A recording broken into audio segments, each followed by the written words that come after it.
সংসদে বিএনপির MP advocate Fazlur Rahman July অভ্যুত্থানকে অপমান করেছেন বলে অভিযোগ করেছেন জাতীয় নাগরিক পার্টির সদস্য সচিব ও এমপি আখতার হোসেন।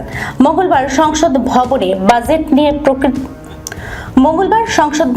বাজেট নিয়ে প্রতিক্রিয়া জানাতে গিয়ে এক পর্যায়ে এমন মন্তব্য করেন তিনি। আখতার হোসেন বলেন, জুলাই আহতদের 20,000 থেকে 10,000 পর্যন্ত ভাতা রাখা হয়েছে। সংসদ সদস্য ফজলুর রহমান মুক্তিযুদ্ধের সঙ্গে তুলনা করতে যেয়ে জুলাইকে অপমান করেছেন। মুক্তিযুদ্ধ থেকে জুলাই অভ্যুত্থানকে আলাদা করে দেখার সুযোগ নেই।